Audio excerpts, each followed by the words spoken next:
Isang mapagpalang umaga sa inyo lahat. Maraming taon na yung nakalipas, naalala ko, kumain kaming mga magkakaibigan. At kami magkakasama sa college noon, may grupo kami. Kumain kami sa, hindi naman mamahaling restaurant, tama lang. Siguro mga 10 kami noon, kumain kami dahil meron kaming pinagdiriwang celebration. At nung kukuhain na namin yung bill, tinanong ko, waiter, magbabayad na kami. At sinabi ng waiter na bayad na po. Ba? At tinanong ko, sino po ang nagbayad? So itinuro niya yung isang lalaki sa kanto. At kahit na hindi ko maalala kung sino siya, o baka isa sa mga kasama ko ang kakilala niya, nagpasalamat. Nagpasalamat kami. Salamat po. At nung sinabi ko sa kanila, o libreng kinain natin, sabi nila, sayang. Kung alam lang natin na libre, sana umorder pa tayo ng marami. Ay, hindi natin makakaila na marami sa atin ang may ganitong pananaw. Kahit naman ako noon, inaamin ko, nung unang panahon, naalala ko pa may sinasamahan ako na kasama natin na meron siyang karamdaman. May epilepsy siya. Pero mahilig siyang lumabas. Mahilig siyang mamasyal, mahilig siyang mag-shopping. At tatawagan niya si Pastor Tom pa nun. Ang tawag niya. Kailangan niya ng kasama, di sasamahan ko. At dahil nga sa kalagayan niya, kailangan niya ng kasama. At dahil sa kalagayan niya, pag siya ay sinumpong ng kanyang karamdaman, inuulit niya lahat. Katulad ng isang pagkakataon nasa Rustans kami. Nako, kailangan may sponsor pala to. Nagsabi ako ng brand. Nasa isang department store kami, naghanap siya ng pabango. Ang dami niyang istante, ang dami niyang tinanungan na sales lady na, gusto ko yan, patry nga yung pabango na yan. Di try. Patry nga rin yan, try. Nung unang panahon, may katabi pang department store yung isang department store na yon. So pinuntahan din namin. Ganun uli. Ay, patry yung ay, gusto ko yan. Ay, meron ako niyan.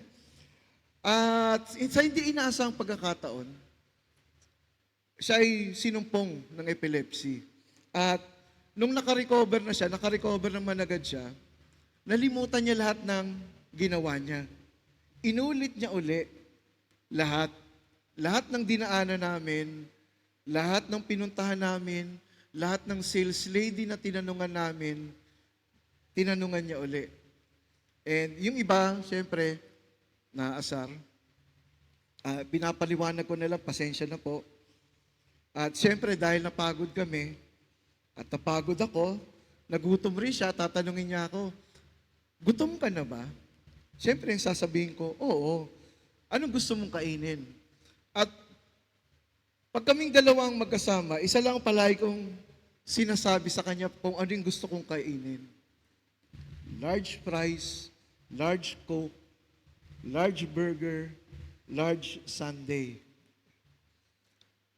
Pero kung ako lang ang bibili at kakain dahil ako ay gutom, hindi yun ang bibiling ko.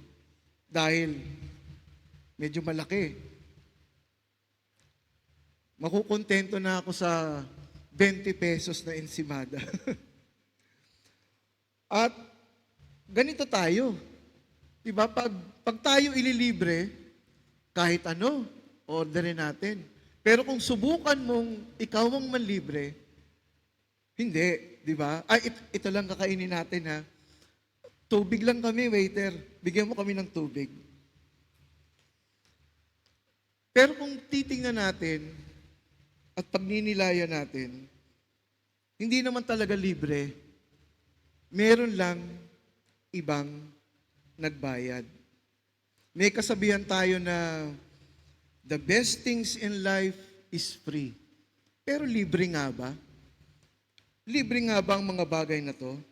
Kasi kung pagtutuunan natin ng pansin, katulad yung mga kinain namin noon, hindi naman talaga libre.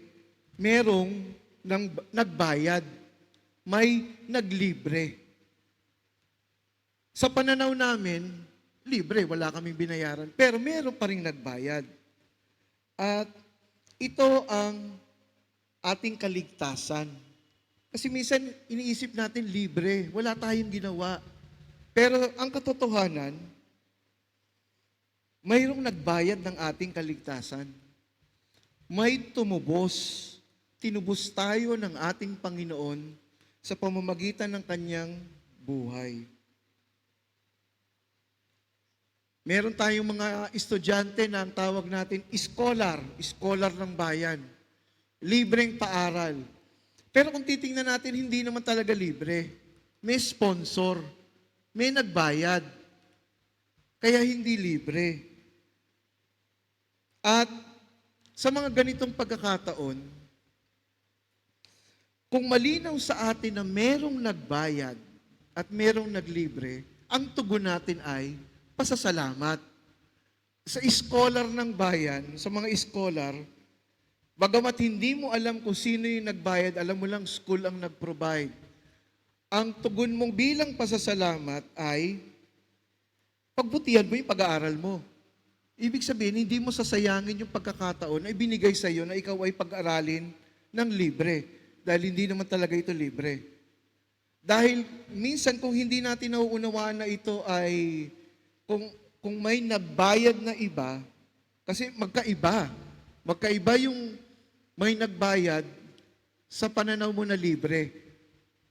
Dahil kung libre, minsan hindi tayo nagpapasalamat. Pero kung alam natin na may nanlibre, may nagbayad na iba, may pasasalamat. Alam natin kung kanino nang galing. Alam natin na ang biyaya ay galing sa iba. May pasasalamat. At minsan kung hindi natin nauunawaan na kung may nagbayad na iba, minsan nagpapasalamat nga tayo, pero humihingi pa tayo. Humihingi pa tayo ng dagdag. Katulad nung, yun yung nakakalungkot. Na scholar ka, balikan natin yung scholar, tapos hingi ka pa ng baon kay nanay. Nay, baon. Pero kasama naman yun kadalasan. Sa handaan, inimbitahan ka na nga, pinakain ka na, ilang plato na yung pinatumba mo, hihingi pa tayo ng balot. Sharon Cuneta, tawag natin, balutin mo ako. At ito yung pinapaalala sa atin ng mabuting balita, na tayo ay magpasalamat. Dahil ang pagpapasalamat, merong kaakibat na tugon. Ano yung tugon? Na kinikilala mo na ito ay ibinigay sa iyo at ito ay makakatulong sa iyo. Sabi nga, hindi lang tayo binubusog ng Diyos, kundi tayo ay pinalulusog ng Diyos. Kung iibahin natin yung pinag-usapan, yung mga salita ng mga disipulo sa mabuting balita, nang makita ni Jesus sa mga maraming tao at sinabi niya siya ay nag-aalala dahil wala silang makakain. Sinabi ng mga disipulo na saan tayo bibili ng pagkain para sa ganito karaming tao? Teka, bago mo muna problemahin kung saan ka bibili, ano muna ang ipambibili natin? Dahil sa dami ng tao, sino ang magbabayad nung kakainin nila? Tinanong ni Kristo, ano bang meron dyan? 7 maliit na isda, 7 maliit na tinapay at ilang isdang maliit. Kinuha niya, nagpasalamat, hinati-hati. At nabusog ang mga tao. Sa unang pagbasa, makikita natin na binasa nila ang kasulatan At nang marinig nila sa unang pagkakataon, nabagabag o nabagbag ang kalooban ng mga tao. Nalungkot sila, umiyak sila, pero sinabi ni Ezra, matuwa kayo dahil ang araw na ito ay banal. Umuwi kayo, kumain kayo, uminom, magdiwang, dahil nauunawaan nyo ang salitang narinig ninyo. At ito yung malalim na kahulugan ng pagpapakain ng Diyos. Palaging merong malalim na pagtuturo ang pagpapakain ng Diyos. Ang tawag natin doon, catechetical. Ibig sabihin, nagtuturo sa pamamagitan ng halimbawa. Yung pagpapakain niya ng 5,000 tao, yung pagpapakain niya ng doon sa talinhaga ng lalaking anak na ikakasal. Palaging merong itinuturo. At ang tinuturo, malalim na pakikipag-ugnayan.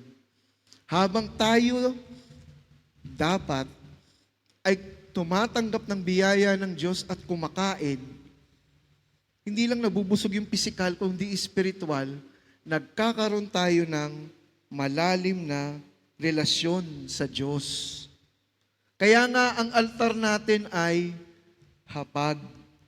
hapagkainan. Kumakain tayo tuwing may misa. Ang ibig sabihin, kailangan umuunlad ang ating relasyon sa ating Panginoon. Lumalalim ang ating pagkakakilanlan. At habang tumatagal, hindi lang natin nauunawaan na gusto nating kumain, kundi kailangan nating kumain. Nakikita na natin yung kahalagahan, nakikita na natin yung importansya. Dahil minsan, aminin natin talaga, aminin man natin o hindi, may pagkakataon na gusto lang nating kumain. Ang tawag natin, cravings. Han, gusto ko ng milk tea. Han, gusto ko ng mango bravo. Han, di ba kakakain mo lang? Hindi, gusto ko eh. Pero ang katotohanan, kumakain tayo dahil kailangan natin. Di ba? Pero pag pumunta tayo sa restaurant, binigay ng waiter yung menu, ang tanong natin, ano ba ang specialty nyo? Ano ba ang masarap dito? Wala pa akong narinig na, ano ba ang healthy sa restaurant nyo? Pupunta ka sa Boy Baboy na restaurant, huwag kang magtanong kung anong healthy sa kanila. Lahat yun putok-batok. Lahat yun matataba. Lahat yun pampataas ng alta presyon. Minsan, nangangarap tayo na ang gulay, lasang ice cream. Di ba? Para hindi mahirap ipakain sa mga anak. Kaya nga, pag may sakit ang mga anak natin, ang sinasabi natin, kailangan kang kumain para lumakas ka at gumaling ka. Tayo ay humihingi ng biyaya dahil kailangan natin. Hindi dahil gusto natin. Magkaiba yung kailangan at gusto. Pag sinabi mong kailangan, ito ay lubhang mahalaga, ito ay pangunahin sa kailangan mo. Ibig sabihin, pwede kang hindi mabuhay kapag wala yon. Kailangan natin ng hangin para mabuhay tayo. Kailangan natin ng tubig. Yung gusto, ito ay nakaugnay sa hilig, kasi pag tiningnan mo sa diksyonaryo, magkapareho sila. Pero kung titingnan natin, yung gusto, ugnay ito sa hilig, sa sarap, o sa nais. Kasi hindi lahat ng kailangan natin, gusto natin. Hindi lahat ng gusto natin, kailangan natin. Di ba? Dun sa mga may sakit na kulang sa sugar, minsan kumakain sila ng candy, chocolate, kailangan nila. Pero hindi naman talaga nila gusto yon. Pero tayo, minsan, may kailangan, may gusto tayong pagkain kahit hindi natin kailangan. Palagi kong binabanggit yung mga member ng Media Betis. Diba? Gustong-gusto natin kumain ng cake, ng ice cream, pero hindi natin kailangan. Iba ang kailangan, iba ang gusto. Minsan nga, hindi lang gusto. Gustong gusto. Pero hindi mo kailangan. At hihiramin ko ang isang popular na mga kataga na sinabi ni Claudine Barreto kay Piolo Pascual nung nasa tulay sila sa pelikulang Milan. Ang sabi niya, kailangan mo ba ako, kaya gusto mo ako? O gusto mo ako, kaya kailangan mo ako? Kailangan ba natin ng Diyos dahil gusto natin ng Diyos? O gusto natin ng Diyos, kaya kailangan natin ang Diyos? Sasabihin natin, Father, magkapareho yata yan. Magkaiba yun. Pag sinabi mong kailangan ng Diyos, nauunawaan mo na lahat ng kailangan at pagpapala na ibinibigay sa iyo, may kaakibat na pagtugon at pagbabagong buhay. At kahit na tayo ay pinupukol ng pagsubok sa buhay, gugustuhin pa rin nating sumunod sa Panginoon at ialay ang ating buhay sa Kanya. Pero kung gusto lang natin siya, dahil nakikinabang tayo sa mga pagpapala ng Diyos, kaya kinakailangan natin na gawin ang mga bagay para makuha, sa pananaw natin, makuha ang mga bagay na to. Kaya magkaiba yun. At ito ang hamon sa atin. At ang panghuling hamon sa atin, ang ikalawang pagbasa. Kung mapapansin ninyo, kahit tuwing linggo, ang ikalawang pagbasa ay tungkol sa eschatology, ang muling pagbabalik ng ating Panginoon. Sinabi ni Stephen Colby sa kanyang libro, Start with the End. Tingnan mo yung end product. Tingnan mo yung ano yung mangyayari. At mula doon, maaari mo nang gawin at isipin kung ano yung pwede mong gawin. Kahit nga yung ating mabuting balita nung linggo Ang hamon, di ba, antayin nyo yung lalaking ikakasal. Pero yung iba, hindi nagdala ng langis. Hindi nila inisip na baka gabihin. So yun yung end. At sa atin, sinabi doon kanina sa collect natin, na sa pagdating ng ating Panginoon, nataglay niya ang kapangyarihan at kaluwalhatian na tayo ay maging kawangis niya. Tinagalog ko lang yung collect natin. So, yun yung dapat na maging tayo sa pagdating ng Panginoon, na taglay din natin ang kapangyarihan at kaluwalhatian ng Panginoon. Kaya nga hindi nakapasok yung 5 dalaga na hangal. Hindi nila taglay ang kapangyarihan at kaluwalhatian. Paano mo tataglayin? Paano natin tataglayin ang kapangyarihan at kaluwalhatian?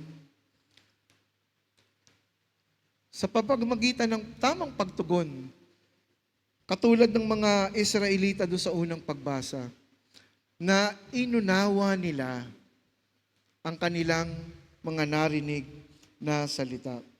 So muli sa atin, ang hamon sa atin, sa ating pakikinig, isiping mabuti, gawin, tamang pagpapasya ang ating gawin. Ano ang basihan ng ating tamang pagpapasya sa buhay? pag-ibig ng Diyos. At muli, palagi ang pagpapakain ng Diyos, palaging may itinuturong malalim na aral sa atin. Nawa, makita natin na ang mga biyaya ng Diyos ay ibinigay sa atin upang tayo ay tulungan sa ating pananampalataya. Kaya nga doon sa umpisa ng collect, winasak niya ang gawa ng mga dyablo. Hindi lang tayo binubusog, tayo ay pinalulusog ng ating Panginoon.